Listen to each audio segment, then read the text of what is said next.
अमृत स्पर्श करने हेतु हम सब एकत्र हुए हैं। अभी तक वेद की धाराओं में बहुत कुछ हमने अपने आप को, सचराचर को और सृष्टि के रहस्यों के विषय में बहुत कुछ पाया है। यदि आज के परिप्रेक्ष्य में हम देखें तो हमारे जीवन की जो भी अशांति, अभाव, जीवन में आने वाली शून्यता के कारणों को भी हमने बहुत कुछ छू लिया है कि जो व्यक्ति अपने अंतर में तृप्त नहीं होता, जो अपने अंतर से पूर्ण नहीं होता, वो सदा अपूर्ण रहता है। और हमने इस रहस्य को भी जाना है कि जो बाहर सुख खोजता है वो निश्चय ही दुख पाता है, क्योंकि सुख बांटने के लिए हमें बाहर आना होता है, सुख खोजने के लिए भीतर जाना होता है। जो सुख को बाहर खोजते हैं ये अशांत, संतप्त, अभावग्रस्त, तनावग्रस्त सारा जीवन यूं ही पीड़ाओं में नष्ट कर देते हैं और सोचते हैं कि उनके साथ अन्याय हुआ है, उन्हें समाज में ये नहीं मिला, उनके साथ समाज में ये अन्याय हुआ। जबकि सत्य क्या है? वे स्वयं अपने लिए अपने सबसे बड़े अन्यायी होते हैं। उनकी अवस्था उस मृग की भांति है कि कस्तूरी तो उसकी नाभि में रखी है और वो बन बन उसकी सुगंध के पीछे भागता फिर रहा है। यही अवस्था बन के हमारी रह जाती है।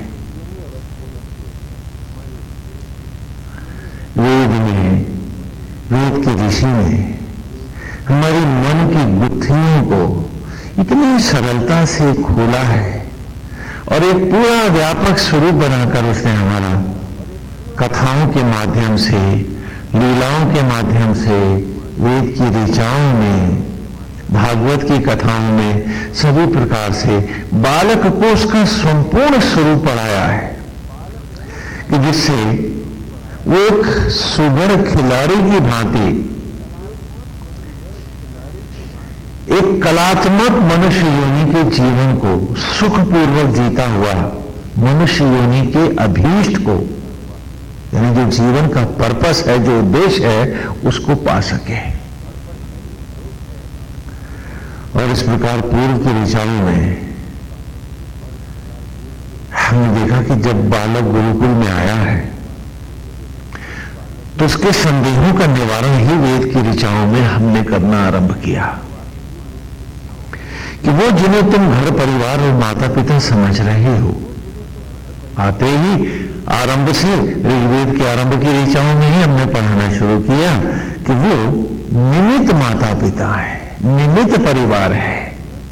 सत्य रूप में तुम्हारा परिवार तो ये सचराचर है। अग्निम ईले पुरोहितम यज्ञस्य देवम ऋतुबीजम होतारम रत्नधातवम। यदि अज्ञान को लेकर जियोगे तो सदा संतप्त और अतृप्त रहोगे, कभी शांति नहीं पाओगे। लेकिन यदि सत्य को पहचान के रहोगे तो दुख और पीड़ा के क्षण भी सुखद और आनंद के हो जाएंगे। क्यों? क्योंकि जो अपने में पूर्ण है वही पूर्ण है, और जो अपने को नहीं पाया उसने इस जग में फिर कभी कुछ नहीं पाया। वो सदा तनावग्रस्त रहा, वो सदा अभाव में रहा, वो दूसरों को ही दोष देता फिरा, उसके कारण उसके साथ ऐसा हुआ वैसा हुआ। सत्य क्या था? वो स्वयं भी तो अपना सगा नहीं था, अपने को जानते ही नहीं था। तो इसलिए आरंभ में ही हम छात्र को पढ़ाते हैं कि माता पिता तो दो बर्तनों की भांति हैं। जैसे हलवाई का उदाहरण ही हम लेते हैं और एक ही उदाहरण को बार बार लेते हैं जिससे आपको समझने में कष्ट ना हो। हाँ, तो दो बर्तनों में हलवाई ने लड्डू बनाए, तो लड्डू या तो हलवाई के होते हैं, वो जिस वस्तु के बनते हैं उस वस्तु के कहलाते हैं, कि अमुक हलवाई के अथवा मावे के, बूंदी के, हाँ, जिस भी वस्तु के लड्डू बने। तो हम सबसे पहले बालक का वो अज्ञान दूर करते हैं। आज हम उस अज्ञान के लिए ही जीते हैं। लाख धोना चाहे वेद हमारे मन को, क्या हम भूल पाते हैं? मेरा तेरा छोड़ पाते हैं? नहीं। और वहां कोमल बाल्यावस्था से ही हम उसका मन धो डालते हैं कि जितना अज्ञान है उतना पाप है, उतना ही संतप्त जिएगा ये। और जो अपने को ही पीड़ा दे रहा है निरंतर, वो दूसरों का क्या सुख करेगा वो? इसीलिए सबसे पहले बालक का हम अज्ञान धो डालते हैं कि आत्मा ही सचराचर में भस्मियों को यज्ञ करता है।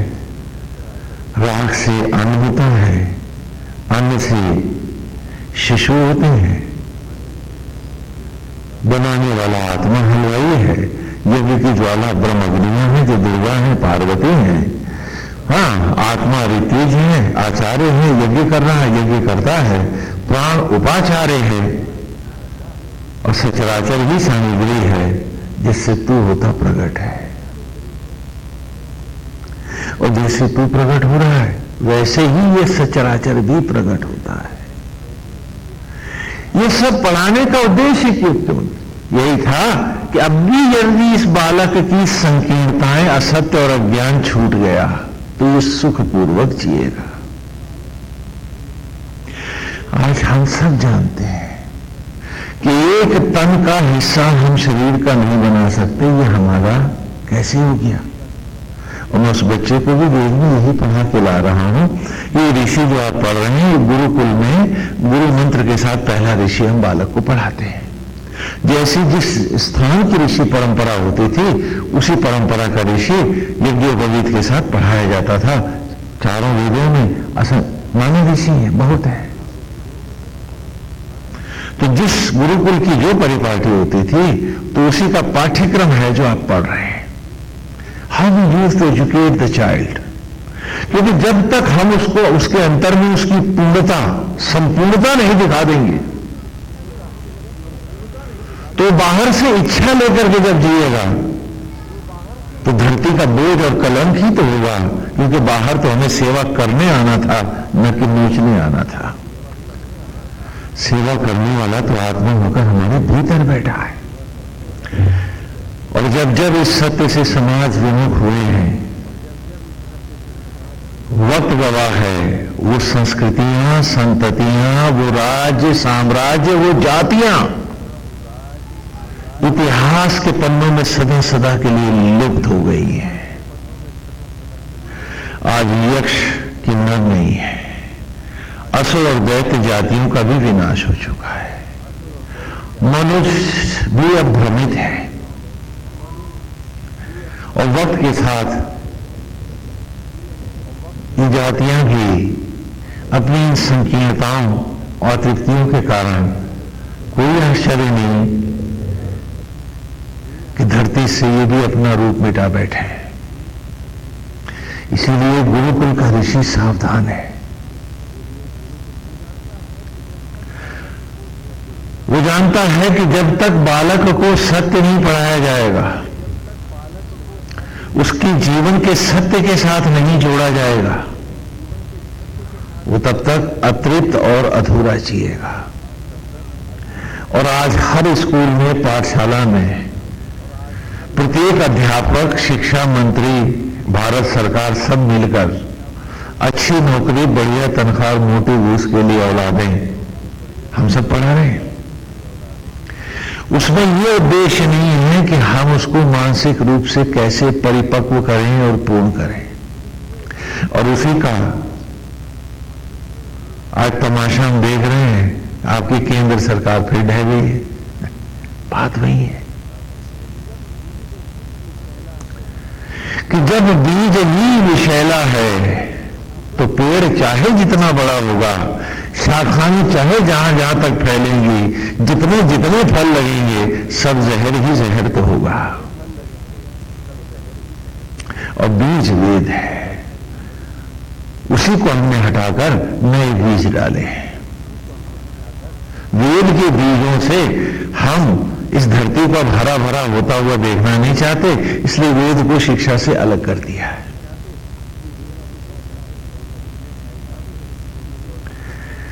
पिछले 2.5 साल से जो भी गवर्नमेंट बनी है वो कह रहे हैं common minimum programme, common minimum programme.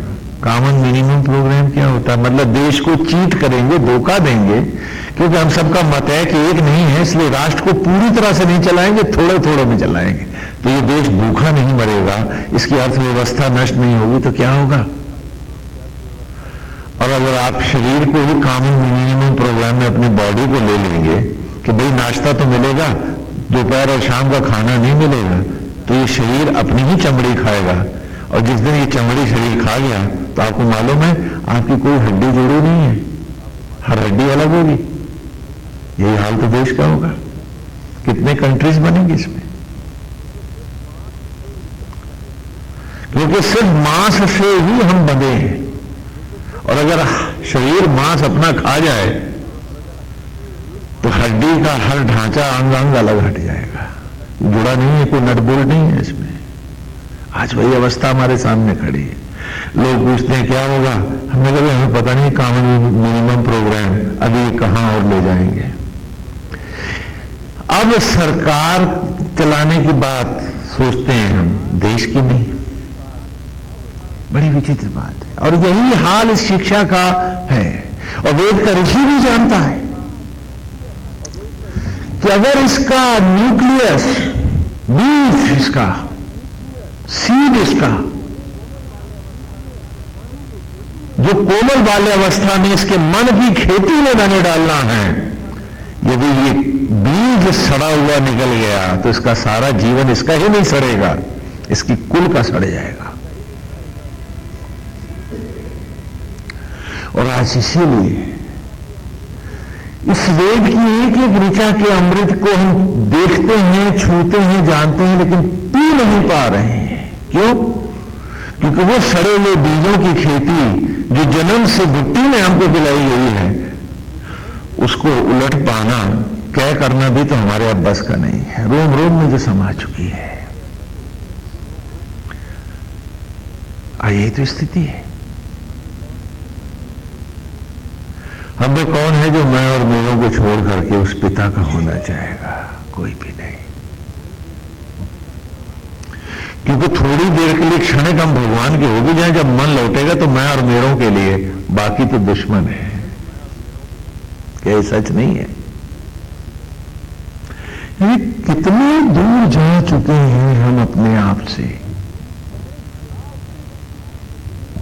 इतने हताश हैं कि जानते हुए भी, समझते हुए भी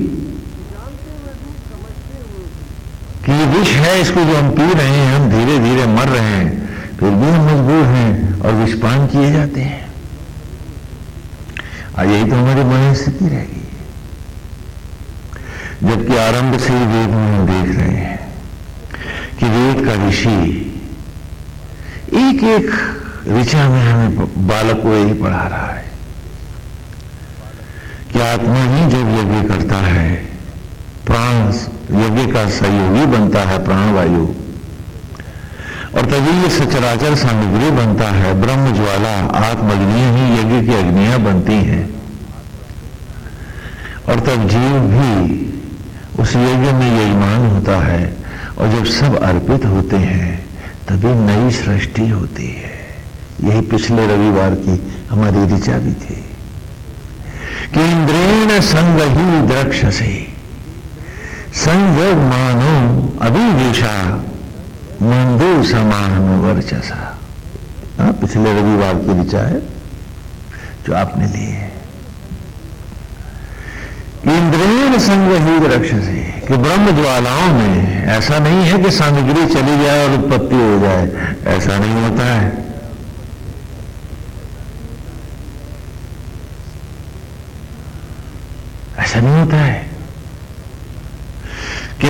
आचार्य आए, हवन कराएं, साथ में उपाचार्य बैठे, उसके बाद वो अपना सीधा दक्षिण लें और घर को चले जाएं, ये भी योग्य नहीं होता है देखने का।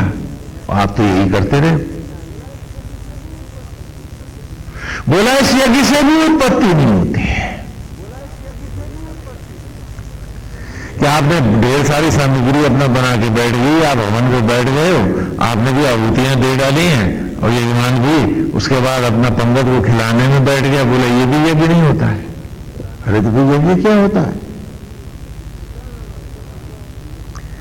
तो श्री चरण उन्होंने कहा कि नहीं, इस ये यज्ञ या माने उत्पत्ति और या माने ज्ञात, अर्थात उत्पत्ति को प्रकट करने का नाम यज्ञ है, ये यज्ञ नहीं है। यह यज्ञ का प्रतीक हो सकता है, यज्ञ नहीं हो सकता है। और आपने कोई यज्ञ हवन किया और छाती फुला ली कि मैंने तो बड़ा पुण्य का काम कर डाला बहुत कर डाला भाई, लेकिन वेद ने कहा कुछ हुआ ही नहीं। ये जितने आप तीर मार आए, वेद ने कहा ना, ये प्रतीकात्मक तो हो सकते हैं, लेकिन इसमें सृष्टि कहां है? तो कहा वो यज्ञ कैसे होता है जिसमें सृष्टि होती है? तो उस ऋचा में उन्होंने कहा कि इंद्रेण संग ही द्रक्षसी संयज्ञ मानो, कि यज्ञ की तो तब होगा जब यज्ञ की ज्वालाओं में द्रक्ष से तिरोहित हो जाएं, निचुड़ जाएं। कौन? आचार्य, उपाचार्य और यजमान। और तब अभिभूषा, तब जगमगाते मोती सी सृष्टि प्रकट होती है।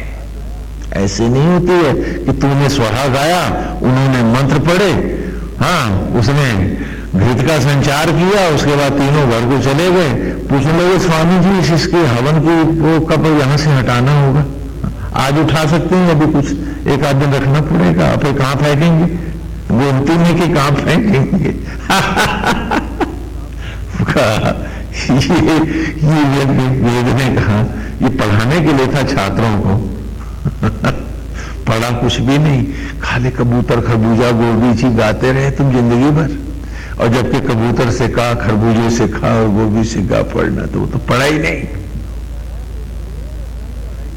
यहां वो कह रहा है कि इंद्रेण संग ही द्रक्षसी संजय मानो,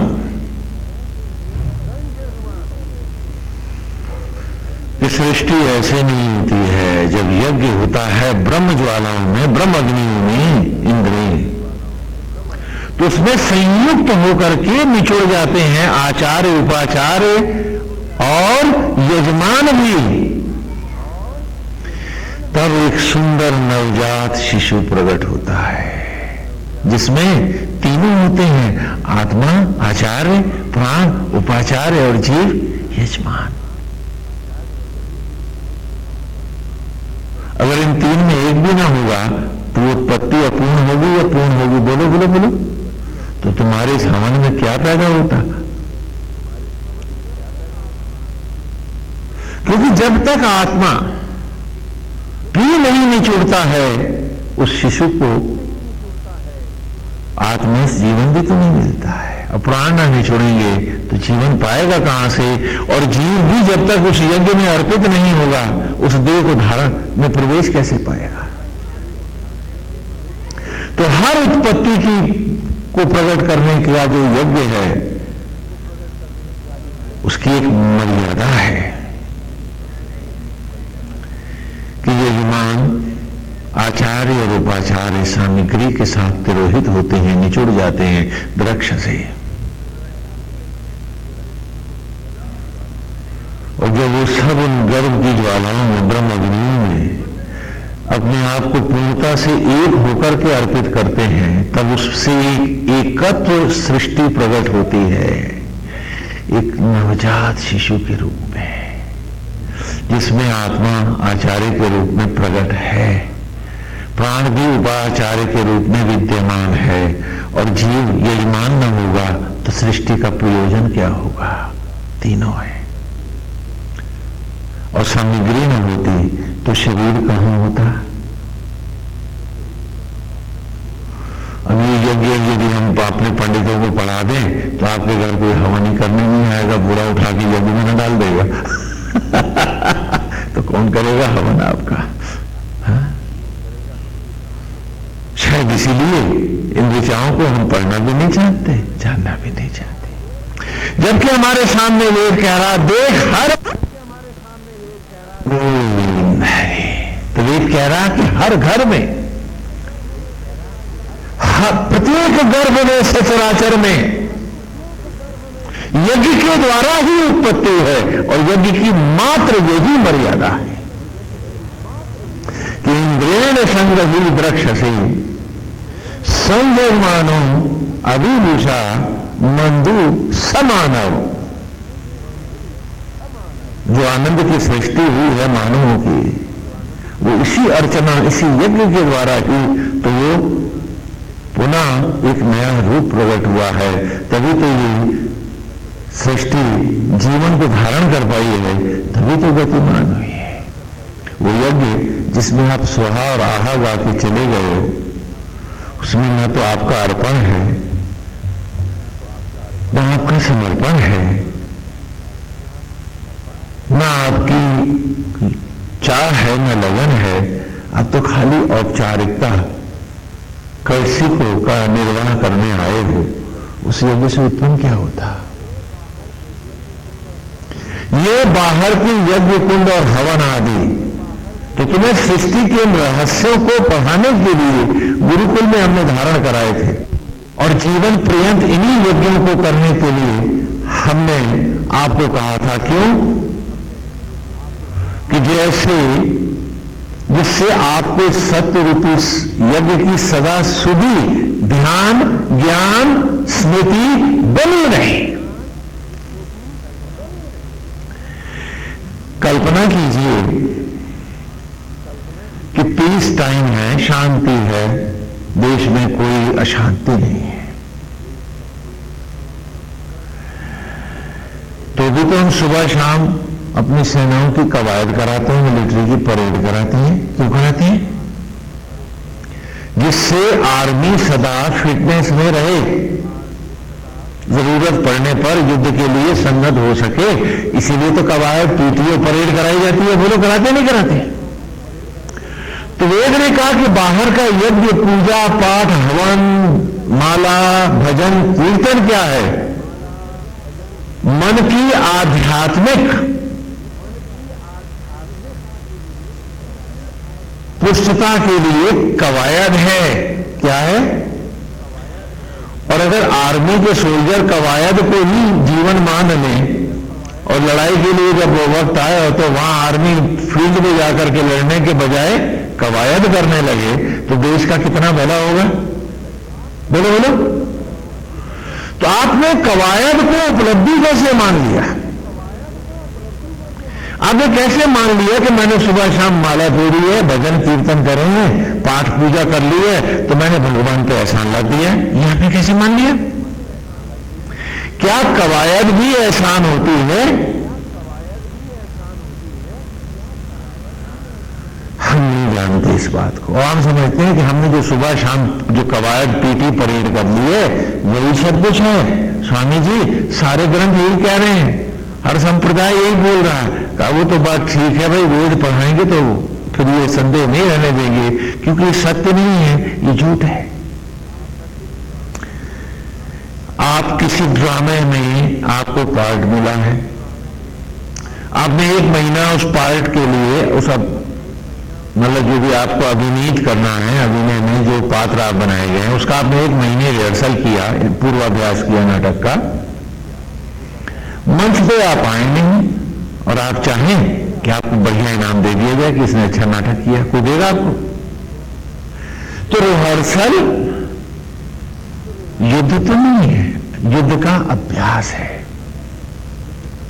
तो सुबह शाम हमने पूजा की, पाठ किया, हवन किया, काहे के लिए? कि मेरा मन उस सचराचर रूपी सृष्टि पर रहे। सारा दिन ये ध्यान बना रहे कि मैं हरि का निमित्त हूं। हर प्रत्येक सांस, जीवन का क्षण धड़कन सब कुछ वही दे रहा है। ये शरीर भी उसी का बनाया देवालय है। और यदि ये सब मुझे याद नहीं रहा तो उस पीटी और परेड का भी क्या मतलब हुआ? क्योंकि वेद जानता है कि थोड़ा सा ज्ञान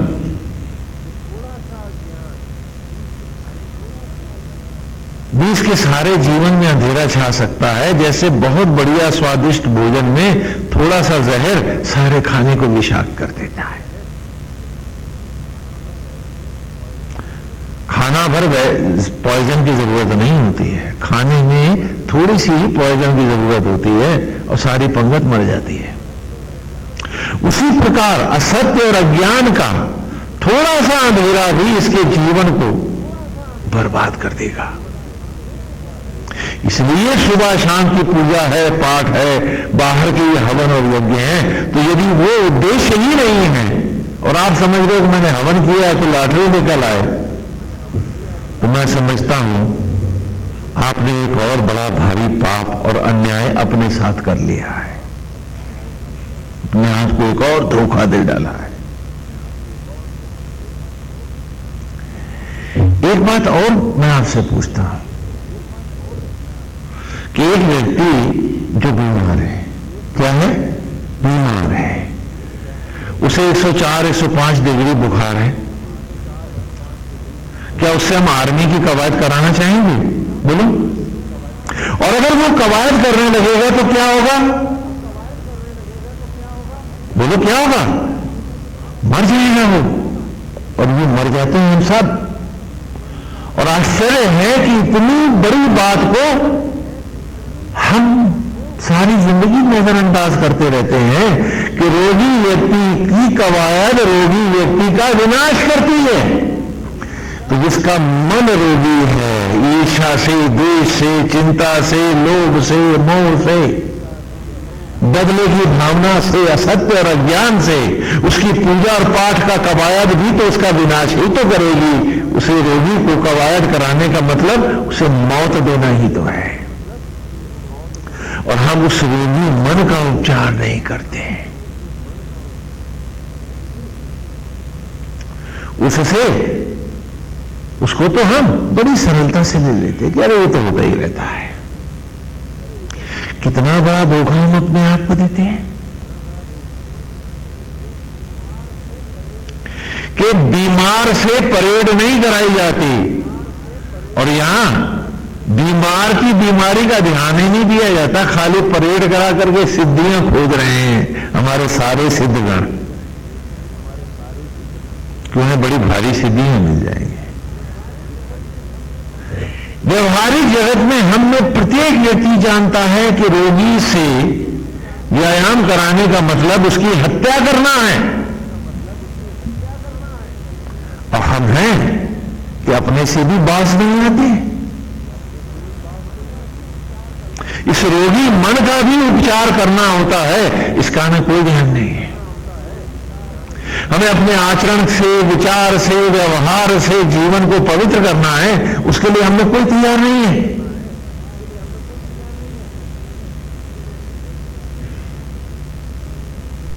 हम भूल जाते हैं। हमें तो धर्म के नाम पर भी एक व्यवसायिक ठगी करनी है। हाँ, अपना सिक्का जमाना है, अपना आधिपत्य दिखाना है, अपना गुरुदम फैलाना है, अपने दंभ बुझवाने हैं, बस यही याद है हमको। कैसी विचित्र बात है। और जबकि हर ऋचा वेद की कह रही है कि पहले मन को धो, मन को पहले स्वस्थ कर, फिर व्यायाम के लिए आ। क्योंकि रोगी मन और रोगी तन व्यायाम में नष्ट हो जाते हैं। और उसको बारंबार लीलाओं और कथाओं में भी दिखा रहे हैं कि रोगी मन है ताड़कासुर का, उसकी सारी तपस्या साधना जो भी वो कवायद में भी पाता है वो उसका और उसकी पूरी जाति का विनाश करती है। रोगी मन रावण का, जितना ज्यादा वो कवायद करता है, तपाता है अपने आप को, वो सारी सिद्धियां उसकी रावण का ही नहीं, रावण के संपूर्ण कुल का विनाश करते हैं। क्यों? क्योंकि बीमार को कवायद कराने का मतलब उसकी हत्या करना है, और हम बीमारों को ही कवायद कराने में विश्वास रखते हैं, उन्हें उनके रोगों का उपचार नहीं करना चाहते, और इन्हीं अतृप्तियों को ढोते हम अपने जीवन में अपने ही लिए एक विदूषक, एक मजाक, एक व्यंग, और अपने लिए भी स्वयं खलनायक बन जाते हैं, विलेन हो जाते हैं अपने ही जीवन के, और समझते हैं कि हमने बहुत कुछ अचीव कर लिया है, हमने बहुत कुछ पा लिया है। सच क्या है कि दुर्लभ मनुष्य योनि की क्षणों को गंवा दिया है, तबाह कर दिया है, नष्ट कर दिया है। इसलिए गुरुकुल में ऋचाओं में हमने देखा कि छात्र को सबसे पहले असत्य और अज्ञान को, भ्रमों को मिटा रहा है ऋषि प्रत्येक ऋचा में, और जीवन का सत्य और सृष्टि का यज्ञ पढ़ा रहा है ऋषि, जिससे कि वो धोखे में ना आए, सत्यनिष्ठ हो। हाँ, खाली सच बोलना कोई सत्यवादिता नहीं है, सत्य को जानना, पहचानना, अपने सत्य तक पहुंचना और उसी को जीवन की धारा बनाना ही सत्यनिष्ठ होना है। दंभ और मिथ्याभिमान के लिए सत्यवादी तो बहुत हो जाते हैं, लेकिन वो जो सत्य है उस तक कभी पहुंच भी तो नहीं पाते हैं। और फिर हमने देखा कि इन्हीं ऋचाओं में वेद ने बालक को बताया कि विवाह भी तेरा तेरी आत्मा के साथ होना ही सत्य है। बाहर का विवाह एक औपचारिकता है, नाटक का पूर्वाभ्यास है, वो सत्य नहीं है। वो तो तमीज सिखाने के लिए है कि जीव और आत्मा को कैसे जुड़ के जीना है।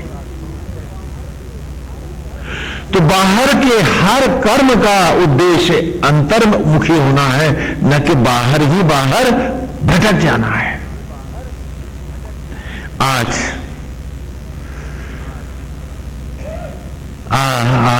इस आधुनिक समाज में जो फैल रहा मानसिक विष है और जो इंद्रियों के विषयों के विषपान है, हम में से किसी से छिपे नहीं है। क्यों? क्योंकि वो अपने आत्मा के सुख को नहीं जानते हैं, तो समझते हैं विषयांतता ही सुख है, और 4 दिन की चमक के बाद फिर हर घर में झगड़े और बर्तन बजने शुरू हो जाते हैं, क्योंकि वो सत्य तो था नहीं, तो वो लोग कब तक टिके रहते असत्य पर? सत्य तो भीतर था और उस तक पहुंच नहीं थी। तो हर जगह हर व्यक्ति प्यासा है, हर गलत काम करेगा नहीं तो क्या करेगा, भटकेगा नहीं तो क्या करेगा। और आज यही तो इस समाज के गिने भटकाव है जो अज्ञान से उत्पन्न है। उनमें किसी को भी दुराचारी कहना, इस शब्द के साथ अन्याय करना है, वो तो सब अज्ञानी है, उनमें कोई पापी भी तो नहीं है, जानते नहीं है, इसलिए भटक रहे हैं। यहां सुख नहीं मिला है, अब वहां भटक रहा है, अब वहां भुगत रहा है। यदि वो जानता कि सुख तो आत्मा में है, अब मेरा मुंह से जुड़ना ही मेरी पूर्णता है, बाहर तो नाटक के पूर्वाभ्यास है, तो वो भटकता क्यों? और आज समाज में इतने तनाव, इतनी पीड़ाएं, इतने शक, संदेह और शुभय क्यों होते हैं? इसलिए नहीं कि हमें कोई दुराचारी है, इसलिए कि हम सब अब क्या हैं? अज्ञानी हैं, सत्य को जानते नहीं हैं, और उसी सत्य के लिए हम भटक रहे हैं। यदि हम उस सत्य को पा जाते तो आज संबंधों की कड़वाहट भी नहीं होती, क्योंकि संबंधों का महत्व एक औपचारिकता तक होता तो भी कड़वाहट नहीं होती। क्योंकि प्लेटफार्म के झगड़े पीढ़ी दर पीढ़ी नहीं चला करते। उसने उसकी गाड़ी, अपनी गाड़ी पकड़ी, वो अपने टिकट लिया, अपने डब्बे में बैठ गया, और थोड़ी देर में दोनों ट्रेनें जब अलग अलग गई तो दोनों भूल भी गए। ये पीढ़ी दर पीढ़ी बदले, ये दुर्गंध पीढ़ी दर पीढ़ी असत्य और अज्ञान के भटकाव ही तो है। और जबकि हम सब जानते हैं जिंदगी एक प्लेटफॉर्म है और जीवन की गाड़ी, रेलगाड़ी पटरी पटरी चलती न जाने कितने प्लेटफार्मों से, कितनी योनियों के प्लेटफार्मों से गुजरती है। थोड़ी देर का ठहराव है, फिर सीटी बजती है, सिग्नल झुकता है, झंडी हिलती है और उस योनि को छोड़ करके मेरी गाड़ी अगली योनि के प्लेटफार्म की तरफ भाग जाती है। अभी जो दिख रहा था वो अपनी गाड़ी में कहीं चला गया है, जाने किस योनि में, कहां उसकी गाड़ी का, जीवन की गाड़ी का पहिया रुकेगा, जाने वो कैसा दिखेगा, जाने वो कौन होगा, जाने उसे कुछ याद होगा कि नहीं, और क्या पता हम उसे पहचान पाएंगे या नहीं। हम सब जानते हैं, लेकिन क्योंकि हम अज्ञानी हैं इसीलिए हम पाप करते हैं। क्योंकि हम अज्ञानी हैं इसलिए हम पीड़ित, दुखी और आसक्त हैं। तो इन ऋचाओं में वेद ने कहा कि सत्य रूपी विवाह तो तब होगा जब जीव रूपी पत्नी की ग्रंथि आत्मा रूपी पुरुष के साथ समाधिस्थ होकर जुड़ेगी। बाहर तो नाटक के पूर्वाभ्यास है, गाड़ी चलेगी, खिड़की के दृश्य बदल जाएंगे, तो जितने बाहर खड़े हैं चेहरे वो फिर कहां नजर आएंगे, सब खो जाएंगे। जो भीतर बैठा है इस डब्बे में वही जाएगा साथ तेरे, वही होगा साथ तेरे।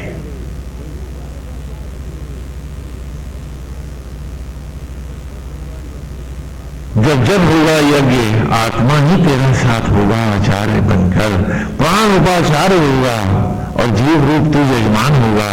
रूप लिंग भेद से का यहां कोई अर्थ ही नहीं है, क्योंकि एक ही प्रकृति बेटा भी बना रही है, वही बेटी बना रही है, तो वो भेद तो केवल दिखने के हैं। अन्यथा जीव रूप हम सब प्रकृति हैं, आत्मा रूप ही हम सब पुरुष हैं, और प्राण रूप हम उपरितिज हैं उस यज्ञ के जिसमें हमने स्वयं फिर प्रकट होना है। यही मेरा घर है, यही मेरा परिवार है, यही मेरा सर्वस्व है। इंद्रिय संयही वृक्ष से संयोग मानो अभिभूषा मंदू समान वर्चसा।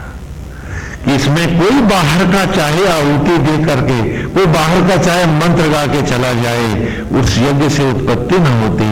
मेरे भीतर का जो सृष्टि है वो मेरे ही भीतर होनी है। जब जब जन्मूंगा मैं आत्मा ही आचार्य होगा, प्राण उपरितज होगा, ब्रह्म ज्वाला ही मेरे अंतर की मां भगवती ही यज्ञ की ज्वाला होगी, और जीव रूप में ही यजमान होगा। मेरे साथ कोई दूसरा यजमान भी तो ना होगा। काश इस सत्य को हम पढ़ पाए होते तो हम विषयों में क्यों भटकते, हम अतृप्तियों की मट्टी क्यों बटोरते, थोथे दंभ को लेकर के हम सीने क्यों चौड़े करते। किस क्षण भंगुर जगत में सम्मान किसका, सम्मान किसका, रहा कौन। इस असत्य और अज्ञान के लिए हम इस जीवन का सर्वनाश क्यों करते हैं। अरे हम इस तरह अपनी ही हथेलियों से अपना मुकद्दर क्यों मिटाते, जिसे आज हम बड़े सियाणेपन से कर रहे हैं। तो स्वामी जी समझदारी तो फिर इसी का नाम, क्या बात है। वो ना समझी क्या होती, आज वही बता दो मुझको। अगर ये समझदारी है जिसे जी रहे हैं आप सब लोग, तो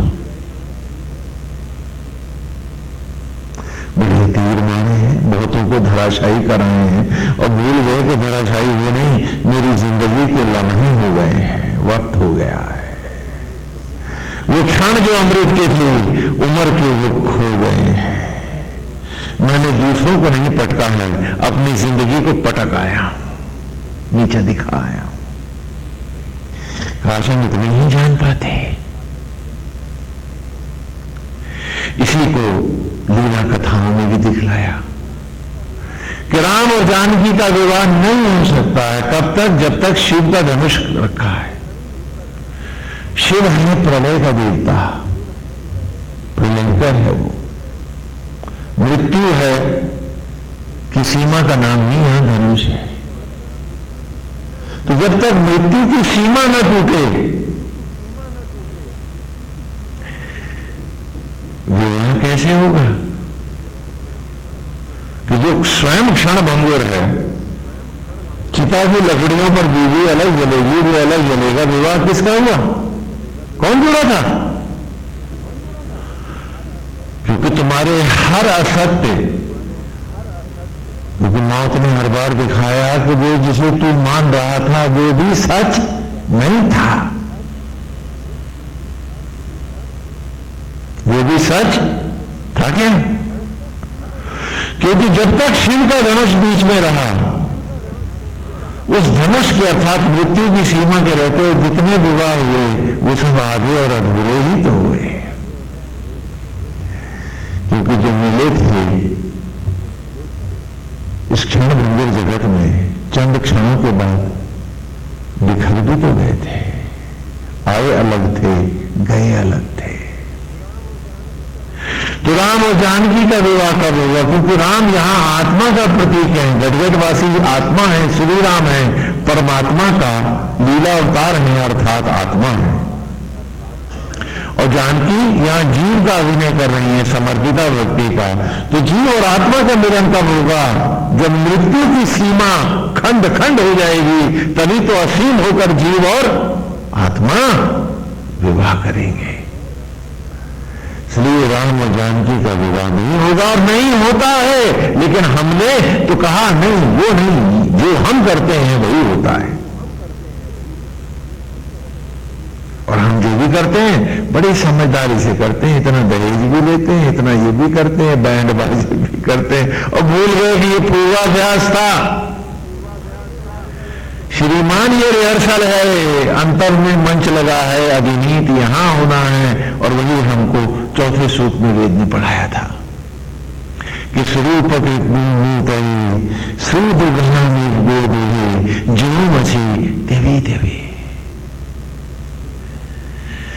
ये तन ही मंडप है, ये महल है जहां मेरे प्रियतम के साथ भावरें होनी है। उपना सवना गही सोमस्य सोमपापि गोदा द्रेवतो मदा। कि मिलते हम इस सुंदर महल में, जुड़ते अपने ही प्रियतम से, गोविंद से। फिर वो रूप रस माधुरी अमर होकर इस देह रूपी मंडप में जुड़ जाती। ऐसे सुंदर मंडप में कि जो सचराचर में अतीब है, अद्वितीय है, जिसे स्वयं नारायण ने बनाया है। और सचराचर में ऐसा कुछ नहीं है। सारे लोकों में, संपूर्ण लोकों में, वो ग्रह, वो नक्षत्र जो बाहर हैं, वो कहीं ज्यादा जगमग होकर के बैठे मेरे भीतर हैं। वो नदियां जो बाहर हैं वो भीतर हैं। वो सचराचर, वो दृश्य, वो सब कुछ तो मेरे भीतर है। और उन सबको बनाने वाला भी भीतर है, वही तो श्रीवर है। मिलना था उससे, जुड़ना था उससे जुड़ेंगे तो रहेंगे कैसे? उसका अभ्यास करना था बाहर। इसलिए शास्त्र पूर्वक, धर्म पूर्वक दाम्पत्य धर्म को हम धारण कराते हैं। वेद में विवाह के समय ऋचाओं में भी आपको ये पढ़ाते हैं कि उसके साथ कैसे एक होकर ईमानदारी से जीना है, उसी का अभ्यास बाहर करना। जीना तो यही होगा और संग उसी के होगा। लेकिन आपने कहा जो बाहर हो रहा है वही सच है, और भीतर से कोई मतलब नहीं रहा। रहे वहीं, जिए वहीं, सांस वहीं पाए, धड़कन वहीं पाए, हर क्षण वहां से लिए, लेकिन वहीं से विमुख होकर हम केवल बाहर भटके और बाहर को सत्य माना। और जो सत्य था उसी को हमने हर बार अपने हर आचरण व्यवहार में दिखाया कि यही झूठ है, जो सच है वो तो बाहर है।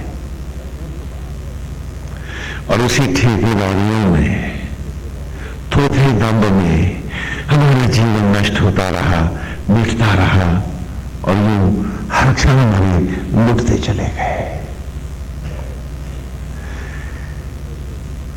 कहने लगे स्वामी जी इस समाधि में ये होगा तो उसमें क्या होगा, ये भटकावली है।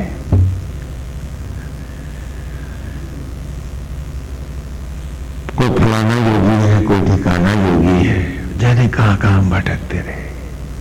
अब भूल गए कि हमें कुछ नहीं करना है, हमें तो सिर्फ श्रीवर के चरणों में पूर्ण रूपेण अपनी ही आत्मा में अर्पित हो जाना है। हम इतना भी तो नहीं कर पाए। किसी ने थोड़ी सी बात कह दी तो हम बुरा मान गए, हम आहत हो गए। क्यों हो गए? दम्भ ना होता तो आहत कैसे होते? उस थर्मामीटर ने दिखाया कि रे दम्भी तू राम क्या पाएगा, तेरा दम्भ तो अभी भी रावण बना है, तू इसी की पूजा करेगा राम।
तो निमित है, फिर तूने इस दंड को रखा कहां?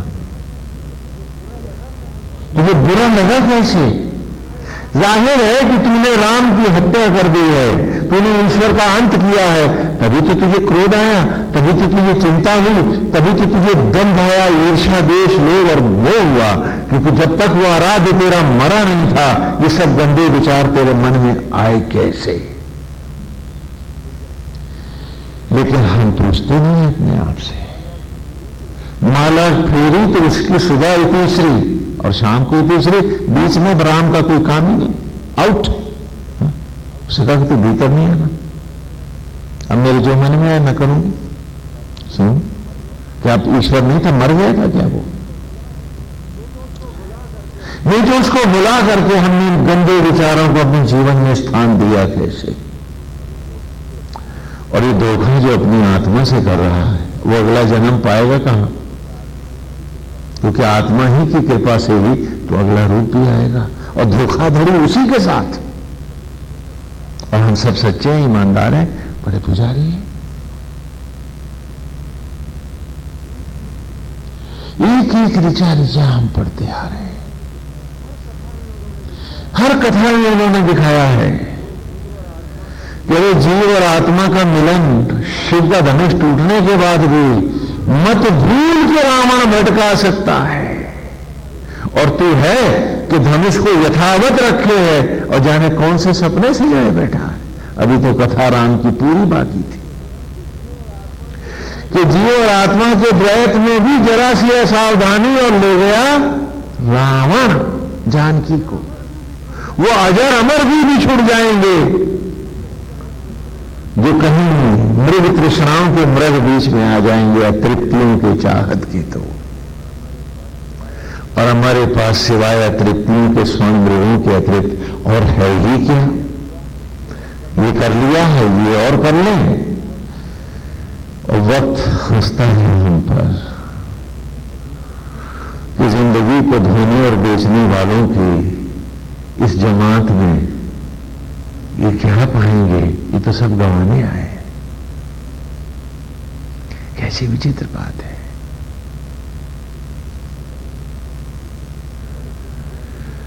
और इसी ऋचा में वेद ने कहा कि वो जो यज्ञ पढ़ाया था तो उससे तुम कभी कह रहे थे कि यहां स्वामी जी यज्ञ करेंगे ना तो पानी बरसेगा, नहीं बरसा, तो बड़ी खिल्ली उड़ गई। हाँ, कहने लगे इससे वातावरण पवित्र होता है। अरे जब तेरा मन ही ना पवित्र हुआ तो और क्या होना इसमें। हाँ, जो उद्देश्य था वो तो गए भूल और अपने मन के ना था। कहने लगे स्वामी जी सह योग अच्छा रहेगा या हठ योग। कहना ये हठ योगी जो है स्वामी जी किसकी साधना करते हैं। मैंने हठ और दम्भ की, नारायण की नहीं। ये शरीर के तुमने बनाया है, बनाया क्या? तो फिर हठ योग ये सब क्या होता है? अरे प्रभु का बनाया देवालय है, मंदिर है, इसके साथ ईमानदार हो जाओ, जरूरत बस इतनी ही है। मालाओं के बाद पुष्पक विमान नहीं मिला करते, क्योंकि पुष्पक विमान तो आत्मा है जो देवयान बन के तुम्हारे भीतर आया बैठा है। वो खिड़की से बाहर से दिखेगा नहीं आता हुआ, या देवयान से जाएगा या पितृयान से। श्रीमद् भगवद गीता में अच्छी से तुमको हमने पढ़ाया है। भगवान श्री कृष्ण ने भी बताया है कि शुक्ल कृष्ण गति होती है, कि देवयान में बैठा है, बड़ा दुर्भाग्य होगा यदि पितृयान से जाएगा, क्योंकि देवयान से ही तो आया भी था तो इस देवालय में। देव माने आत्मा, आत्मा रूपी यान ही तेरे जीव तुझे इस रूप में लाया है। लेकिन जब इसका भी त्रिमाग सगा हुआ तो पितृयान से अर्थात चिता की लकड़ियों से जाएगा, आत्मा की अग्नियों में नहीं जा पाएगा। महाभारत की कथाओं में भी हमने इसको यथा दिखलाया था कि राजा भरत है, इस शरीर का राजा है। भरत शतकाल बताया था ना, जो सबका भरण पोषण करने वाला है, जो आत्मा है, उसे हम क्या कहते हैं? इसी राजा भरत के 9 बेटे हैं, 9 द्वार हैं इंद्रियों के, लेकिन ये उसके उत्तराधिकारी नहीं हो सकते भरत के। भूमन्यु 10वां बेटा जो ब्रह्मरंध्र से जो ज्योति बनकर जाएगा, धरती से ज्वाला बनकर उठेगा। भू माने, अरे भू माने पृथ्वी, भू माने, और मन्यु माने अग्नि, मन्यु माने अग्नि, मन्यु माने अग्नि। यज्ञ की अग्नि को क्या कहते हैं? मन्यु। नोट कर लो, इन शब्दों को तुम्हारे काम आएंगे। वो आगे वेद की ऋचाओं के अर्थ आप लोग स्वयं करेंगे। 2 ऋषि 3 ऋषि पढ़ते, फिर हमें पढ़ाना नहीं पड़ेगा, आप स्वतः पढ़ लेंगे। हाँ, भूमन्यु माने इस धरती से प्रकट होती हुई देव ज्वाला, यज्ञ की अग्नि ही तो भरत का उत्तराधिकारी होगी। वही तो जीव को देवयान से लेके जाएगा, वही तो मोक्ष दिलाएगा। भले भरत अर्थात आत्मा के द्वारा ही ये 9 द्वार, ये शरीर, इंद्रियां प्रकट हैं, लेकिन उत्तराधिकार ब्रह्म अग्नियों को और ब्रह्मरंध्र को ही, अतीन्द्रिय ज्ञान को ही, दिव्य चक्षु को ही मिलेगा। और ये आत्मा के द्वारा उत्पन्न नहीं होगा, तुम्हें पैदा करना होगा। तुम्हें अपने तप से, अपनी सच्चाई से, अपनी ईमानदारी से, अपनी श्रद्धा और आस्था से उत्पन्न करना होगा।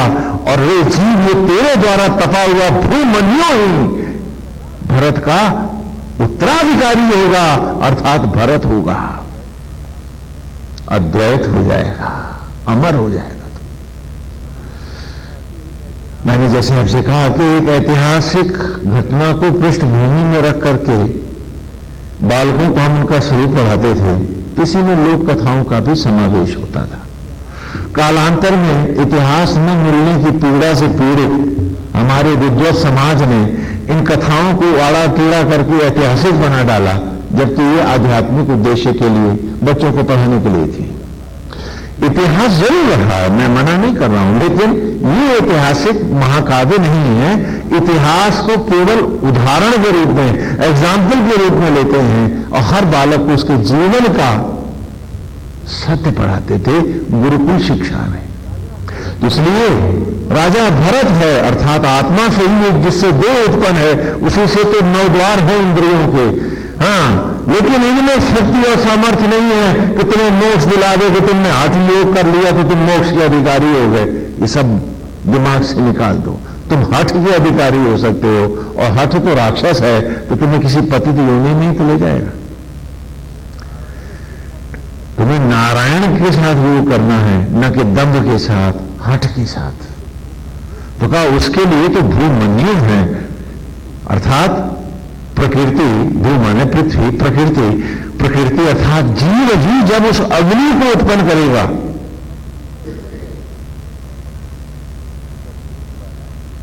ये 10वीं ज्वाला ही भरत का उत्तराधिकार पाएगी, तुझे मोक्ष देगी। और एक युग था जब उदाहरणों में बात बात में यही कथाएं उनके जो व्यक्ति हैं, जैसे कहते नहीं है, अरे वो तो उसे तो हरा ही हरा नजर आता है, भाई इतना कह दें हर कोई समझ जाता है कि सावन के अंदर की बात कर रहा है। इसी तरह कह दिया कि भाई मुझे राजा भरत के बेटों से क्या लेना, मुझे तो भूमन्यु चाहिए, तो समझ गए कि तब की बात कर रहा है। ये ऐसी बात होती थी, ऐसे चलन था बातों का। हाँ, कहने लगे क्यों ये याति बना फिर रहा है, देवयानी खो जाएगी, बस शर्मिष्ठा तक ही रह जाएगा। लेकिन अब कथाओं में उनके रूप बदल गए हैं। कभी ये मुहावरे होते थे, लोकाचार की भाषा में इन शब्दों का प्रयोग संदर्भों के सहित हुआ था। शब्द एक होता था, कथा पूरी हर कोई जानता था।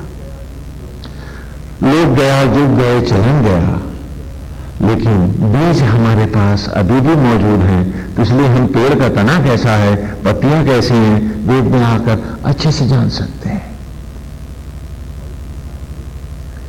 और इस प्रकार वेद ने स्पष्ट किया कि जिसका मन नहीं धुला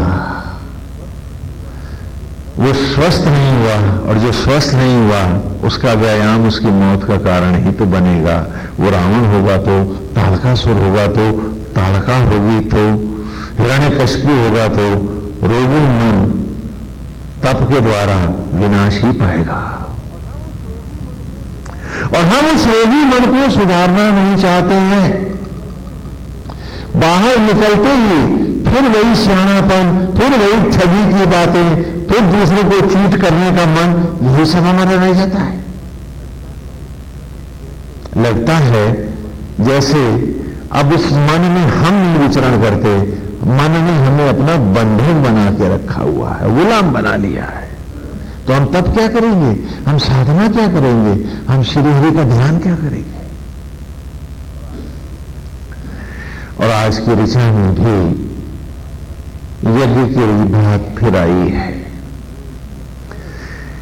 वेद की हर ऋचा हमें उसी सत्य और यज्ञ की ओर ले जाती है। आज की ऋचा खोल लें जिन्होंने ब्लैक बोर्ड से नोट किया।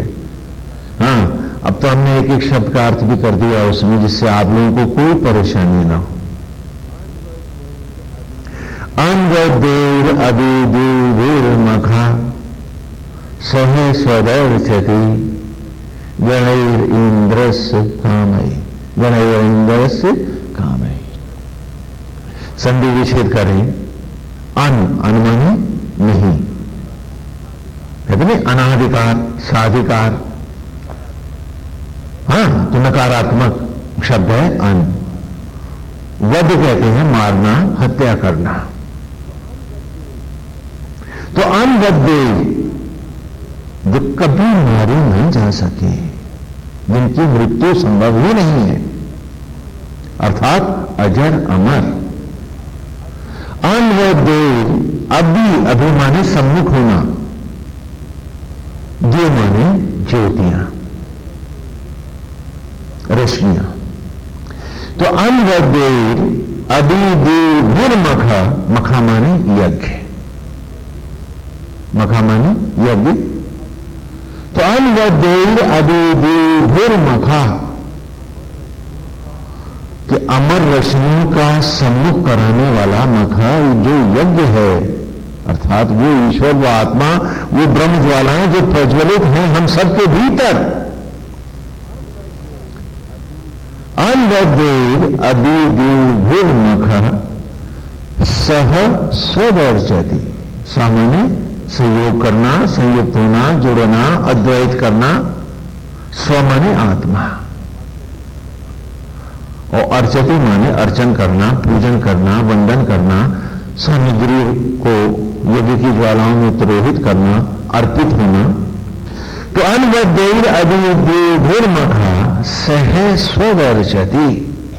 देखो ना, एक शब्दार्थ है आपके पास, और किसी भी डिक्शनरी में आप जाएंगे सब जगह मिल जाएगा आपको कि अनवद्यैर अजर अमर रश्मियों को देने वाले, अमर रश्मियों का सम्मुख कराने वाले, दर्शन कराने वाले मखा जो आत्मा रूपी यज्ञ है, जो उसी में अपने आप को अर्पित कर देता है, अर्चति अर्पण कर देता है, उसी के साथ संयोग करता है, अपने आप को तिरोहित कर देता है। गणैर इंद्रस्य कामय, इंद्रस्य ब्रह्म ज्वालाओं के द्वारा वो ही संपूर्ण अभीष्ट कामनाओं को प्राप्त होता हुआ एक नूतन सृष्टि को, अमृत को चला जाता है, मोक्ष पाता है। आज यदि तुम चाहते भी हो कि तुम्हारा भगवान से अद्वैत हो जाए, ईश्वर तुम्हें स्वीकार कर ले, उसके लिए तुम कहते हो कि स्वामी जी हम पूजा करते हैं, पाठ करते हैं। मैं पूछता हूं ईश्वर है कहां? बताओ कहां है? तो भगवतवासी है, हम सब में है। तो जो तुम्हारे भीतर बैठा है उससे तुम कहां मिलोगे, बाहर या भीतर? बोलो। और भीतर तुम जाना ही नहीं चाहते। तो फिर ये पूजा क्या है, ये पाठ क्या है, ये सब नाटक कैसे है तुम्हारे? पूछो अपने आप से। कहा कि अनवद्यैर अभिदेवोर्मखा सह स्ववर्चति, कि अनबद्ध जो कभी मारी न जा सके ऐसी अमर ज्योतियों का सम्मुख कराने वाला जो यज्ञ है, सह स्ववर्चति, जो उसी के साथ संयोग करके अपने आप को उसी आत्मा को अर्पित करता है। गणैर इंद्रस्य कामये, वही मनुष्य संपूर्ण मनोकामनाओं को पूर्ण करने वाले उस आत्मा के द्वारा ही मोक्ष को पाता है। मोक्ष के लिए जो बाहर तपते हैं वे कभी एक अच्छा जीवन भी नहीं पाते हैं। मोक्ष पाना चाहता है असुर राज हिरण्यकशिपु को, अगर अमर हो जाए तो उसे भी मरना पड़ता है। तारकासुर ने भी अमर होना चाहा है, नहीं हो पाया है। यदि अमृत पाया है तो ध्रुव ने पाया है। ध्रुव की कथा में भी हमने आपको दिखलाया था कि मोक्ष पाना अर्थात उत्तरोत्तर उत्थान को जाना, ऊपर उठने की बात है, तो उस राजा का नाम क्या होगा? उत्तानपाद। उत्तानपाद भी समझे, जिसके पैर ऊपर को। तो आप लोग शीर्षासन लगा दोगे तो उत्तानपाद हो जाओगे? नहीं। अधो सिर हो जाओगे, उत्तानपाद होने की तो बात ही नहीं है। कि जो उच्च आकांक्षाओं को, आत्मा से द्वैत करने की इच्छाओं को लेकर के, जिसने जीवन को अपने अर्पित कर दिया, जिसने जीवन को ईश्वर को पाने के लिए, देवत्व को पाने के लिए जिसने जीवन को धारण किया है, वो क्या कहलाएगा? उत्तानपाद। लेकिन इस उत्तानपाद की भी दो पत्नियां हैं। एक का नाम है सुनीति और दूसरी का नाम है सुरुचि। तो ये सुरुचि मुझे भौतिक जगत में भटकाती है कि ये रुचिकर है, ये रख लूं, इसकी बात रुचिकर है तो इसका साथ करूं, उसकी बात अरुचिकर है तो इसको छोड़ूं। ये क्या है? ये सुरुचि है। और एक सुनीति है कि जो नीतिगत, जो उचित है, जो धर्म है, उसी को मानो। तो दो अवस्थाएं हम सबके साथ जुड़ी है और हम सब सुरुचि के पीछे भागते हैं। सुनीति का साथ करते हैं कहां? मंदिर में पूजा के वक्त। फिर उसके बाद तो वहां कथा में भी सुनीति को राजा उपेक्षित करता है और वो सुनीति कहां रहती है जाकर? राज्य की सीमा से बाहर एक सुनसान बियाबान मंदिर में। आज भी सुनीति मंदिर में रहती है, क्योंकि जब जैसे वो मंदिर में घुसते हैं तो थोड़ी देर के लिए सुनीति हमारे जीवन में जाग जाती है। बाहर निकले तो फिर सुरुचि के पीछे हम हाँपते हुए दौड़ रहे होते हैं। ये कहानी हमारी ही है। सुनीति का बेटा ध्रुव है, अटल है, मोक्ष है, और सुनीति का बेटा उत्तम है। ये उत्तम है, उत्तमता के पीछे भागता, सुरुचि का दास बना, ये मन है मेरा। और फिर कथा में हमने देखा कि अभावग्रस्त सुनीति का बेटा ही मोक्ष पाता है और मां भी अमर होती है, पुत्र के साथ जाती है। जबकि सुरुचि और उसका बेटा उत्तम दोनों ही अकाल मृत्यु को प्राप्त होते हैं, मारे जाते हैं। वो समय की ज्वाला, उम्र की आग, चिता की लकड़ियां सुरुचि को जला देती हैं और दंभ का यक्ष उत्तम को मार डालता है, दोनों मर जाते हैं। हम खुद ही बन के शत्रु अपनी उम्र को आग लगाया करते हैं। सुरुचि यूं जलती है, उत्तम यूं मारा जाता है और जीवन हमारा नष्ट हो जाता है। महाभारत की कथा में भी यही है कि सारे पात्र आप स्वयं हैं। पहले ही अध्याय में श्रीमद् भगवद गीता के पात्रों का परिचय आया है कि एक और है सोमदत्त का पुत्र भूरिश्रवा।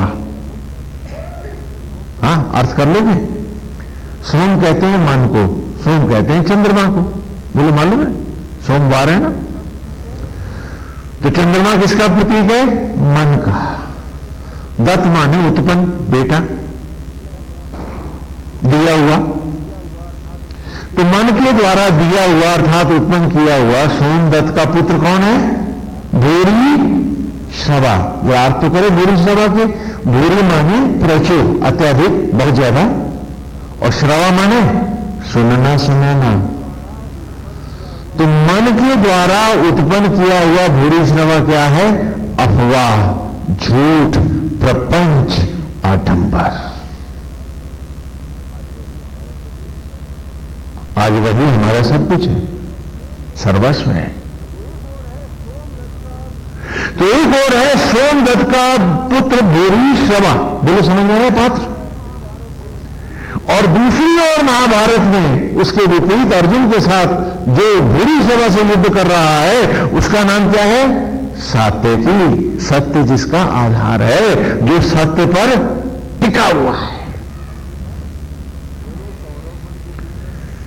बोलो कौरव बन के जीना है कि पांडव? पूछो मैं आपसे कि शकुनी के होगे दिए होगे या कृष्ण के?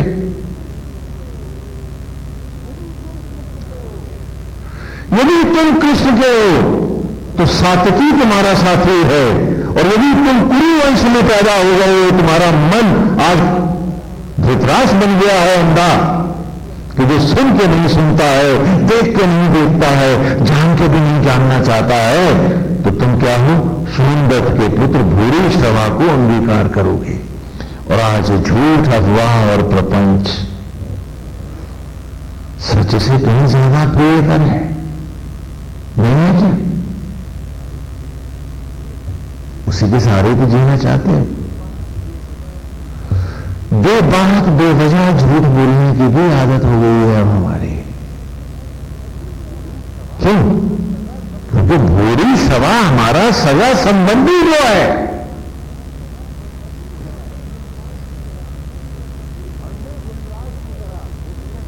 अंधे धृतराष्ट्र की तरह वो भी कहता है केशव मैं आपका अनन्य भक्त हूं, सारे महाभारत।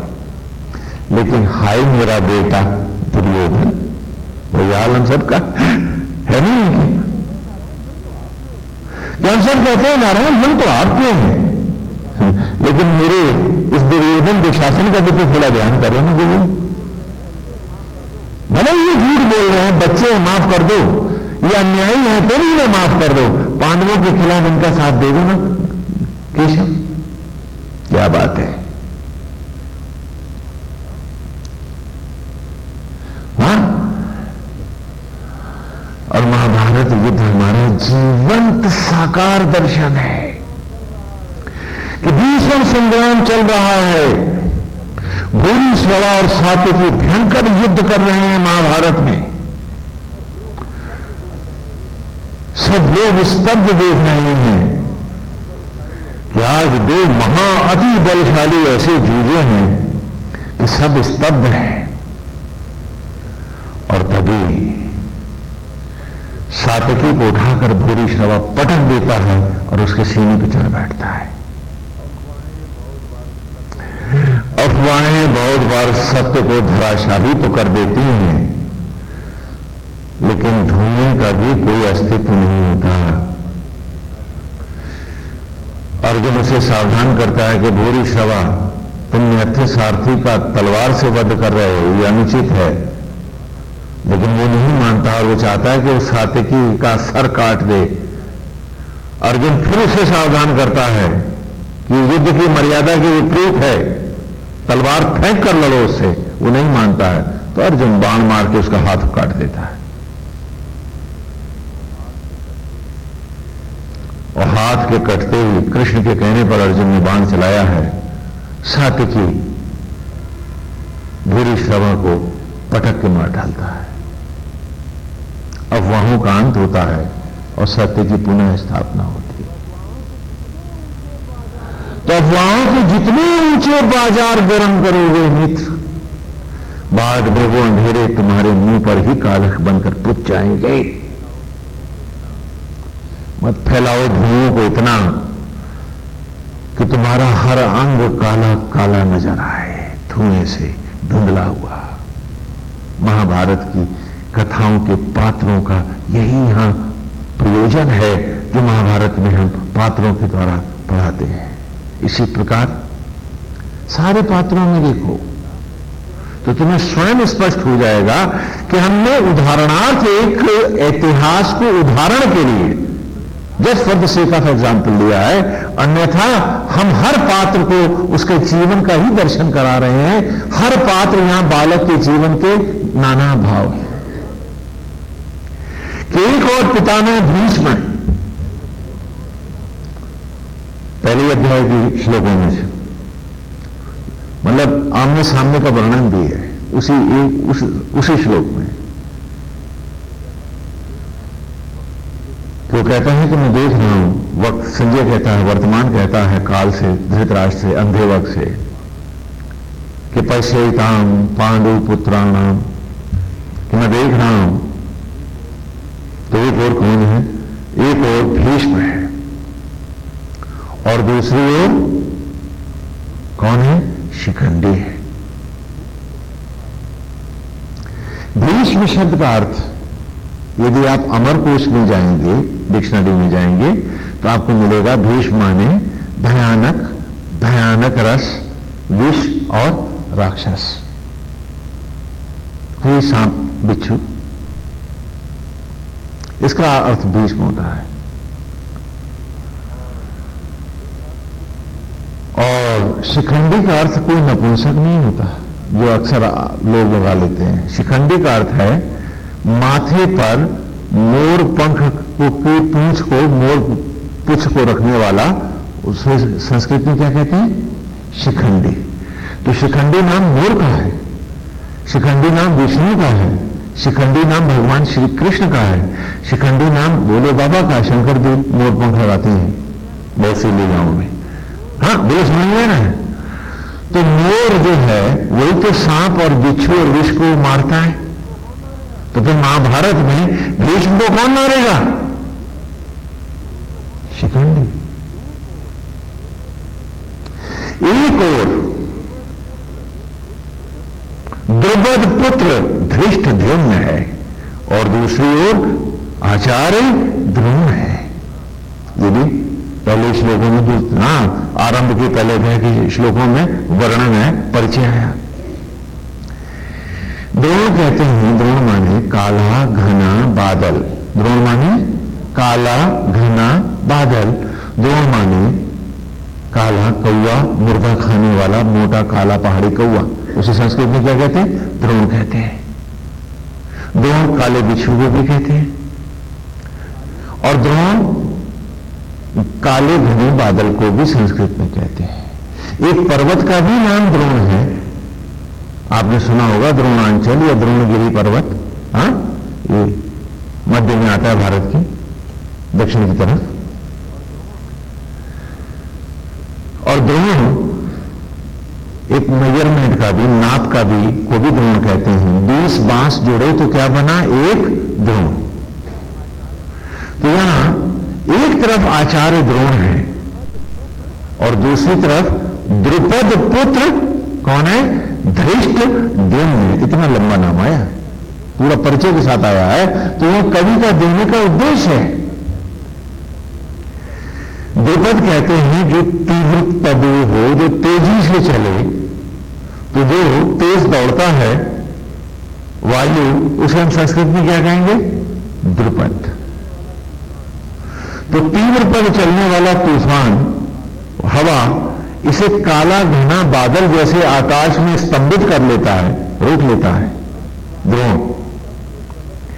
तब इस वायु के ही तप से प्रकट होता है दृष्ट माने दुस्साहसी और द्युम्न माने तेज। वो जो तड़क बिजली जो पहुंचती है उसे हम संस्कृत में क्या कहते हैं? द्युम्न। क्या कहते हैं? तो जब हवा को रोक लेता है, द्रुपद को बांध लेता है, काला घना बादल द्रोण, तब द्रोण के तप से उत्पन्न होता है दुस्साहसी तेज तड़ित कौंदती बिजलियां। और वो बिजलियां जैसे चमक कर घटाकाश को महाकाश में निर्मल करती, बादल को छिन्न भिन्न कर जल को छितरा देती हैं और आकाश को और वायु को निर्मल कर देती हैं, स्वतंत्र करती हैं। उसी प्रकार महाभारत के युद्ध में द्रुपद पुत्र धृष्टद्युम्न मारेगा आचार्य द्रोण को। यहां देखना ना, कथाओं में लोक कथाओं का भी सामंजस्य है, उनकी भी मिलावट पूरी। तो इससे भी स्पष्ट है कि गुरुकुल की शिक्षा के लिए ही इतिहास को उदाहरणार्थ लीला ग्रंथों में लिया गया था, वेद की ऋचाओं के स्पष्टीकरण के लिए। कहा कि जिसने आत्मा को यज्ञ का अनबद्ध, हाँ, तो इन सब कथाओं को, ऋचाओं को स्पष्ट करने के लिए ही इन लीलाओं को उदाहरणार्थ लेते थे। और आज हम इन कथाओं को केवल एक इतिहास के रूप में पढ़ना जानते हैं, अपने जीवन में उभारने का या अपने को समझने का प्रयास नहीं करते हैं। जबकि ऋग्वेद की हर ऋचा हमें बार बार यही दोहरा रही है कि अपने भीतर जाओ, बाहर तूफान आने वाला है। वो सब कुछ जो दिख रहा है बाहर, वो सब मिटने वाला है। अभी थोड़ी देर में ये सारे दृश्य बदल जाएंगे, आंख मुदेगी, चिता की लकड़ियों पर भस्मी के अंबार में तेरे शरीर के कण कण बिखर जाएंगे। फिर पता नहीं कौन सा दृश्य होगा, तो किस रूप में होगा, ये सब कुछ तो खोने वाला है। यदि लौटेगा भी मनुष्य में, तो नए सिरे से ABCD ये पड़ेगा, पिछली डिग्रियां, वो ग्रेजुएशंस भी काम नहीं आएंगी। तेरे साथ जाएगा तो आत्मा, जाएगा तो प्राण, और जाएगा तो तेरा स्वभाव, संस्कार और तेरी पवित्रता। आज उसी को दांव पर लगाए बैठा है, उस जगत को खरीदने के लिए कि जो तेरे साथ नहीं जाने वाला है। इसलिए वेद ने कहा, अनवदेर अभिदेर मखा सह स्वदर्शती गणेर इंद्रस्य कामय। कि जिंदगी के इन बाहर विषय वासनाओं में, भौतिक असत्य और अज्ञान में, इंद्रियों के विषय और वासनाओं में लुटाने वाले रे मानव, उस अमर रश्मियों को पहचान। वो जो हर क्षण को जगमगा के दे रहा है, उस यज्ञ को देख, वो जो जल रहा है भीतर तेरे। दुर्मखा, इस हवन से इस हवन तक बाहर हर असत्य, ज्ञान, झूठ हो, विषय और वासनाओं को बाहर सामग्री की भांति सामग्री के साथ संकल्प सहित चला दे। मन को निर्मल करने के लिए वहां जा, और जब हो जाए मन निर्मल तो जलने को यहां। उद्धार तेरे भीतर रखा है। बाहर का भटकना समाप्त कर दे। अनवरत देर इस अमर रश्मियों से यदि अमर होना चाहता है तो इस यज्ञ का सम्मुख कर अपने भीतर देख। बाहर बहुत देख चुका है तू, आ भीतर आ। तेरा सुख, तेरी शांति, तेरी पूर्णता, तेरी भव्यता, तेरा सर्वस्व तेरे भीतर है, बाहर नहीं है। वो जो खोजते हैं सुख बाहर, वो भटकते ही रहते हैं, अंतहीन भटकाओं को चले जाते हैं, फिर उनको ध्यान नहीं होता है।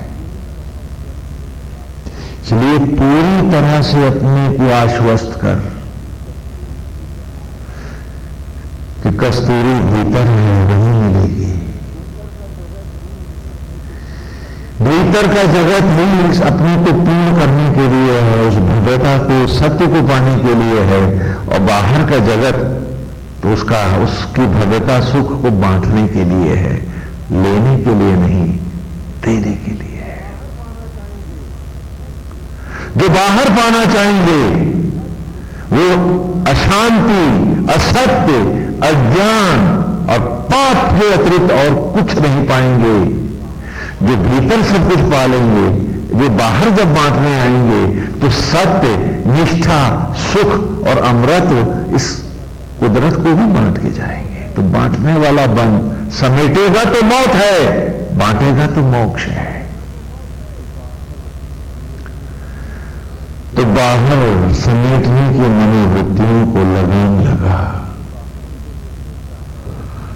क्योंकि बाहर जो समेटता है वो मौत पाता है।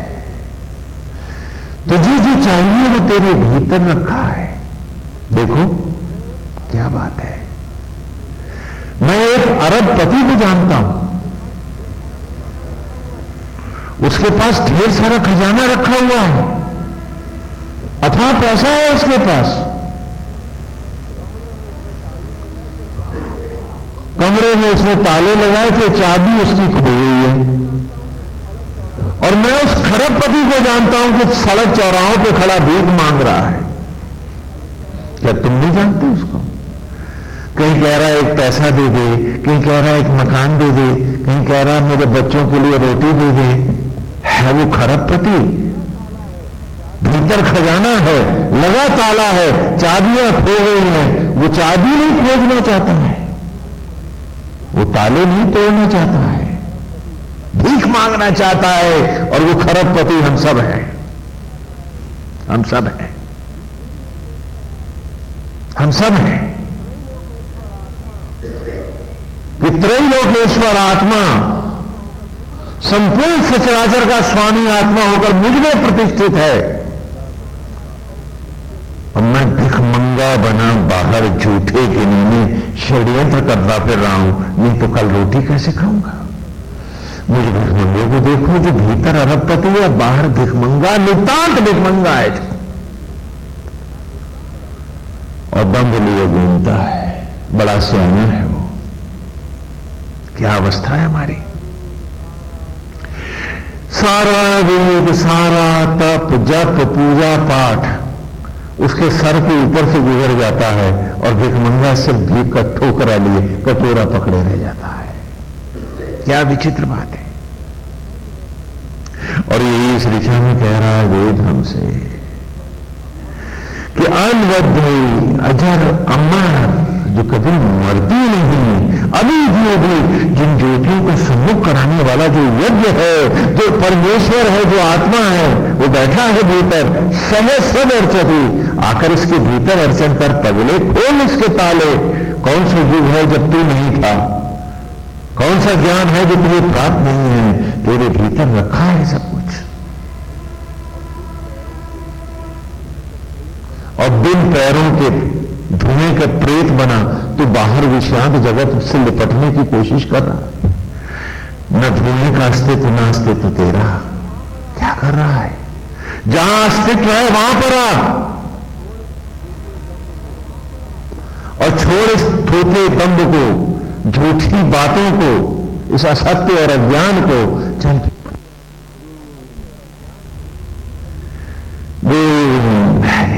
उस सत्य को पा। ज्ञान रवि देव दुर्मखा सह स्वदर्शति गणेश इंद्र से कानोई, तेरी हर अतृप्ति, तेरी हर इच्छा, सभी मनोकामनाएं बाहर नहीं, यहीं पूर्ण होंगे। जो भटकेगा बाहर वो कुछ भी नहीं पाएगा, जो भीतर रहेगा उसी को सब कुछ मिलेगा। और एक बात बताओ, तुम्हारे जेब में ढेर सारे कांटे भरे हैं, कांटों के अलावा तुम्हारे जेब में कुछ नहीं है, तो तुम बड़े प्यार से अपनी औलादों को भी दोगे तो क्या दोगे? बोलो क्या दोगे? कांटे ही तो दोगे। और अगर तुम्हारे जेब में ढेर सारी किशमिश भरी है तो तुम जगत में आकर के भी बांटोगे तो क्या बांटोगे? अपने और पराया सबको क्या दोगे? किशमिश ही तो दोगे। जो जेब से निकाल के दोगे तो जो जेब में रखा वही तो दोगे।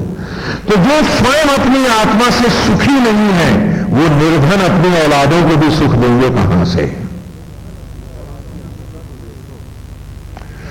और उनकी अंधता तो देखो, वो कहते हैं स्वामी जी हम तो औलाद के सुख के लिए कर रहे हैं। हमने कहा वाह रे, मैंने बहुत से अंधे देखे पर ऐसे समझदार अंधे बिरले ही दिखते हैं जो आप में है। अरे जब तू अशांत है, तू अभावग्रस्त है, तू चिंता में फंसा है, औलाद को इसके अलावा देगा क्या? और जब अपने अंतर के राम को तू नहीं देख सकता, इतना अंधा है, तो सिवाय अंधता के और बांटेगा क्या? तो आज इस ऋचा ने हम सबको बुलाकर कहा है कि अंधे और मत बनो, नहीं विरासत में अंधता ही तो जन्म जन्म ले जाओगे। कहा अनवदेर मखा, कि उस अमर रश्मियों को, ऐसी ज्योतियों को पहचान जो तेरे भीतर है। और ये वही यज्ञ है जिससे तू बार बार आया है, और उसी यज्ञ से ही तेरा पुनः उद्धार है, और कोई यज्ञ तेरा उद्धार नहीं कर पाएगा।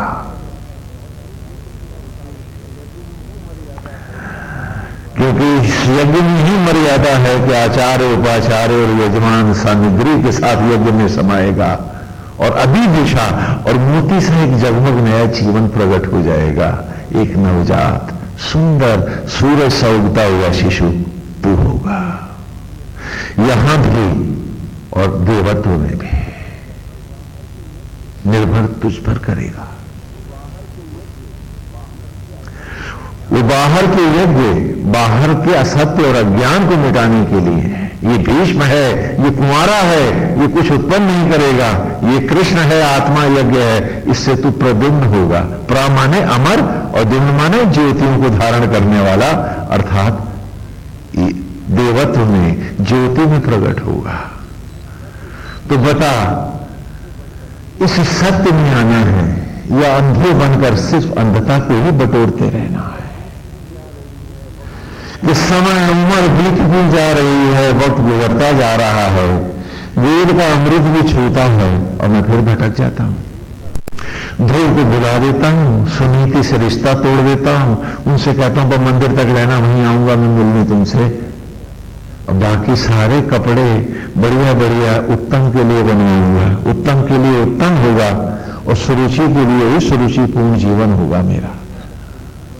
इसीलिए जब हम कहते हैं कि भाई अब लक्ष्मी जी को वस्त्र दान करो, तो आप लोग क्या करते हैं, वो जो जिसे हाथ बांधते हैं ना, क्या बोलते हैं, मौली, उसी का टुकड़ा काटा, इति वस्त्र दानम, भाई इतना ही कपड़ा पहनाएंगे हम सुनीति को, और ध्रुव के लिए भी बस इतना ही है, बाकी सब तो मेरे उत्तम बेटे के लिए है ना। वो जो मेरी सुरुचि घर बैठी है उसके लिए बढ़िया साड़ी लाऊंगा, सुनीति और ध्रुव वो तो मैं इतना ही दूंगा। अब ये पता नहीं उत्तान पाद हूं कि अधोपाद हूं, अभी तो नारायण ने मैं करूंगा तो इतनी। ये कहानियां हमारी, ये कथाएं हमारी। और आश्चर्य है कि इतना सुखद आत्मा बैठा है भीतर मेरे, क्षण क्षण अमृत प्रकट हो रहा मेरे अंतर में, हर क्षण ज्योतिर्मय है, जगमग है। इतना बड़ा सुख, ऐसा सुंदर गोविंद मेरे भीतर है, सुंदर नैना विधान छवि है, मनोहारी रूप है, और उसका सम्मोहन आज मुझ पर नहीं चल रहा। मैं सम्मोहित हूं विषयांतता से, असत्य से, अज्ञान से। सुख के सागर में बैठा हूं, दुखी हूं, अशांत हूं, भयभीत हूं, अमृत पान में रखा है और चिंता की मौत हर क्षण साथ मेरे है। कैसा विलोम है, कैसा विचित्र है। अरे ऐसे भी तो जिया जा सकता था कि हम उत्तान पाद रहते, ध्रुव ध्रुव रहता, हम सुनीति के और ध्रुव के ही ऊपर भी तो जी सकते थे। कि जब सत्य को स्वीकार करते तो जीवन सरल और सरस होता। और सत्य इतना है कि नारायण ये शरीर आप ही का बनाया है, ये मंदिर है, देवालय है, और गोविंद जब ये शरीर आपका है तो फिर मेरा यहां क्या है? मैं तो आप ही का निमित्त हूं। और निमित्त भाव में उसी की मनोहारी छवि में अपने अंतर में ही डूबे हुए, अपनी आत्मा से भी जुड़े हुए हम बहुत आश्वस्त होकर जी सकते थे कि हम कर्तव्य जानते हैं, गोविंद वही करेंगे। मान तू है, सम्मान तू है, यश और अपयश भी गोविंद तेरे हैं, हम तो निमित्त हैं। मेरे कर्तव्य में, मेरी सेवा में, वो भी निमित्त कर्तव्य, निमित्त सेवा में करता तो तू ही है। क्या इस भाव से उसके मनोहारी रूप में बस के नहीं जिया जा सकता था? और जब हम उसके सुख में बस के जीते, हम तो सुखी होते, जो हमसे जुड़ते ये भी सुख पाते। जेब में होती किशमिश तभी तो बांटते किशमिश। अभी तो चिंता, द्वेष, कपट, भय ये सब मेरी जेब में भरा है। मैं बड़े प्यार से भी दूंगा अपने बेटे को तो क्या दूंगा? यही तो दूंगा जो जेब में रखा है।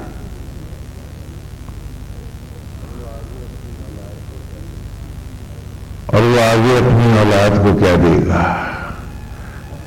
तुम्हें जब बढ़ती रहेंगी पीड़ाएं, अतृप्तियां, असत्य और अज्ञान, तो धरती से क्या मेरा वंश रहेगा या उसका लोप हो जाएगा?